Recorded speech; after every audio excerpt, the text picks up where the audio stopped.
सीधे इस वक्त, क्योंकि आज मेघालय की वोटिंग भी खत्म हुई है, सीधे आपको लिए चलते हैं कोनराड सांगमा साहब के पास, मुख्यमंत्री मेघालय के। सर, बहुत बहुत शुक्रिया हमसे बात करने के लिए। सबसे पहले मैं आपसे यह पूछना चाहूंगा, अभी पोलिंग खत्म हुई है, पोल ऑफ पोल्स में क्या नंबर आ रहे हैं वो 1 मिनट बताने से पहले आपका क्या प्रेडिक्शन है, कैसी उम्मीद है आपको? इस बार आप अपने जिनके साथ 5 साल आपने सरकार चलाई उनके खिलाफ ही चुनाव लड़ रहे हैं। इसी 2-3 चीज़ें। सबसे पहले तो मैंने अपने सभी इंटरव्यूज़ में, सभी स्पीचेस में कहा है कि हमें पहले से ज़्यादा नंबर हमारे आएंगे इस बार, और इस बार हमें उम्मीद है कि हम लोग हाफ वे मार्क तक हम लोग पहुँच पाए। तो ये नंबर 1 है। नंबर 2 जो है, हम लोगों ने हर इलेक्शन हम लोगों ने इंडिपेंडेंटली लड़ा है। हम लोग कभी भी प्रीपोल अलायंस नहीं करते, क्योंकि हमारा मानना है, हमारे प्रिंसिपल है कि जब हम पब्लिक के पास जाते हैं इलेक्शन में, तो हम अपने आइडियोलॉजी और अपने पार्टी के जो सोच है उसको लेके जाते हैं। तो अगर प्रीपोल अलायंस हो गया तो आपने ऑलरेडी अपनी आइडियोलॉजी डाइल्यूट कर दी और मिक्स कर दी। तो इसलिए हमारा हर इलेक्शन में आप देखेंगे पिछले 5 सालों में हम लोग कभी भी प्रीपोल में नहीं गए। लेकिन संगमा साहब, अभी जो एग्जिट पोल के रुझान आ रहे हैं, हालांकि 2 तारीख को तो चुनाव परिणाम आएगा, दोनों में काफी फर्क भी कई बार होता है, लेकिन फिर भी हाइपोथेटिकली अगर पूछा जाए कि आपकी पार्टी को बहुमत नहीं मिलता पिछली बार की तरह, तो क्या फिर से आप बीजेपी के साथ जाएंगे? वो बीजेपी जो आपके राज्य में अपनी ताकत लगातार बढ़ाने का प्रयास कर रही है।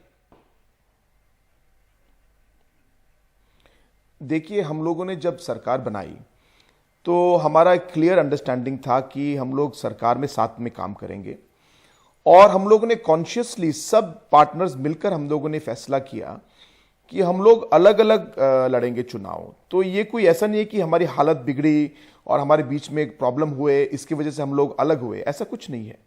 तो हम लोग का एक बिल्कुल फ्री फ्रैंक डिस्कशन रहा कि हम लोग प्रीपोल नहीं करेंगे, और ये फिर सब पार्टीज ने मान ली और सब अपने आप लड़े। रही बात ये रणनीति भी थी, ये रणनीति भी थी कांग्रेस और बाकी टीएमसी को रोकने के लिए कि जो वोट हैं, विपक्ष के वोट है, वो ना बटे, इसलिए आपस में एक दूसरे के खिलाफ ही चुनाव लड़ लो। नहीं, जैसे मैंने कहा कि हमारा जो उस पर इंटायर वो है कि हम लोग कभी भी हम लोग प्रीपोल अलायंस नहीं करते। तो इस बार भी हम लोग ने प्रीपोल अलायंस नहीं किया जी। अब इसको आप जिस तरह से भी देखना चाहे आप देख सकते हैं, लेकिन हमारा पॉइंट है कि हम अपनी पार्टी का आइडियोलॉजी और हमारे जो सोच है उसको हम आगे रख के पब्लिक के पास जाते हैं। संगमा साहब, अभी जो कम से कम जितने भी 3 चैनल्स के जो प्रीपोल, जो अभी एग्जिट पोल आ रहे हैं, उसमें किसी में भी आप सिंगल लार्जेस्ट पार्टी जरूर दिखाई पड़ रहे हैं, लेकिन आपको पूर्ण बहुमत मिलता दिखाई नहीं पड़ रहा है। तो अगर इन नंबर्स को ही, अभी चर्चा के लिए इन नंबर्स को ही हम मान लें कि इस तरह की स्थिति बनने वाली है विधानसभा में, तो आपके लिए सबसे प्रेफरेबल पार्टनर कौन होगा? क्योंकि आपने कहा कि पहले अगर प्रीपोल अलायंस कर लेते तो आइडियोलॉजी डाइल्यूट हो जाती, तो अभी फिलहाल पोस्ट पोल में आपकी आइडियोलॉजी सबसे ज्यादा किससे मिलती दिखाई पड़ रही है? नहीं, हम लोग अब जब एक बार अगर फ्रैक्चर्ड मैंडेट आया तो उस समय हमें पॉलिटिकल पार्टी होकर हमें स्टेट के इंटरेस्ट के लिए किस तरह काम करके, किसके साथ मिलके काम करके हम लोग स्टेट का इंटरेस्ट आगे ले जा पाएंगे, ये हमें सोचना पड़ेगा। क्योंकि पब्लिक ने एक फ्रैक्चर्ड मैंडेट अगर दिया तो हमारे पास कोई चारा नहीं रहेगा।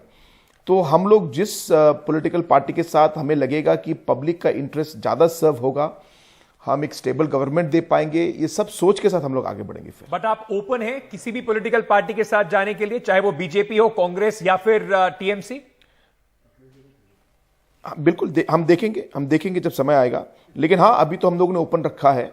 अभी एमएलए से बात होगी, अगर जब रिजल्ट आएंगे फिर पब्लिक का हम लोग भी ओवरऑल व्यू भी देखेंगे, पार्टी के लोगों का व्यू देखेंगे, और उसके हिसाब से हम लोग जो स्टेट के लिए सबसे अच्छा रहेगा, पब्लिक के लिए सबसे अच्छा रहेगा उसका लेकिन संगमा साहब, अभी चुनाव प्रचार के दौरान हमने देखा था कि आपकी पार्टी जो थी वो तो बीजेपी पर उतनी ज्यादा हमलावर नहीं थी, ज्यादा आक्रामक नहीं थी, लेकिन बीजेपी ने काफी हमले बोले। और दूसरी बात यह भी कि बीजेपी लगातार डबल इंजन की सरकार की बात करती है, तो ऐसे में आपको लगता है कि वही आपके लिए सबसे ज्यादा नेचुरल रहेगा ऑप्शन? जैसे मैंने कहा कि जब समय आएगा तो हम इसके बारे में सोचेंगे। रही बात हम लोग की, अब इलेक्शन में तो कुछ तो कहना पड़ेगा। अभी कैंपेन में आएंगे तो फिर अपनी पार्टी के बारे में कहना पड़ेगा, और दूसरी पार्टी के बारे में कहना पड़ेगा, ये कोई नई बात नहीं है। तो हर जगह में होता है, हर इलेक्शन में होता ही है। और जैसा संगमा अब साहब, लेकिन जैसे मैंने कहा कि अगर मैंडेट फ्रैक्चर्ड आया, जी, और जैसा टीएमसी और कांग्रेस के बीच में हमने देखा कि वहां पर मेघालय में जबरदस्त जो है एक दूसरे के ऊपर आरोप प्रत्यारोप हुआ। राहुल गांधी वहां गए, उन्होंने ममता बनर्जी के बारे में, उनकी पार्टी के बारे में कहा, पश्चिम बंगाल का उदाहरण दिया। टीएमसी भी जो है बाद में हमलावर हुई कांग्रेस पार्टी को लेकर। आपको लगता है कि इन दोनों पार्टियों की लड़ाई से आप दोनों को फायदा हुआ?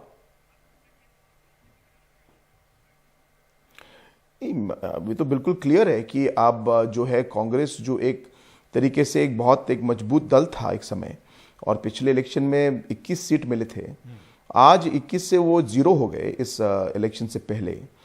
तो और उनका जो लीडरशिप भी बढ़ गया और बिखर गया। और आप देखेंगे कि अलग अलग जो एमएलएस जो फिर कांग्रेस टीएमसी में गए थे, वो भी फिर बिखर गए, और उनमें से भी कुछ 4-5 लोग फिर अलग अलग पार्टियों में इंक्लूडिंग एनपीपी में आ गए। तो ऑब्वियसली उनके बीच में जो झगड़ा हुआ और उनके बीच में जो वो भाग हो गए, टूट गए, उसका ऑब्वियसली पॉलिटिकल फायदा आएगा हमारे पास। और जाते जाते संगमा जी आपसे ये पूछना चाहेंगे, सब ये कह रहे हैं कि 2024 का जो लोकसभा चुनाव है उसके लिए एक तरह से ये शुरुआत हो गई है 2023 में इन 3 राज्यों से। आपके हिसाब से 2024 में क्या होगा? क्योंकि कई सारे लोग अपने अपने हिसाब से भविष्यवाणी कर रहे हैं। ये तो कहना मुश्किल है, एक साल बहुत लंबा होता है, तो चुनाव के लिए अभी इसको मेरे ख्याल से कोई भी कुछ नहीं कह पाएगा कि क्या होने वाला है। लेकिन देखते हैं, पहले हमारा चुनाव खत्म होने दो, फिर देखते हैं, फिर आगे 24 वाला चुनाव बात करेंगे। ठीक है सर, बहुत बहुत शुक्रिया एनडीटीवी से बातचीत करने के लिए। 2 तारीख के लिए आपको शुभकामनाएं।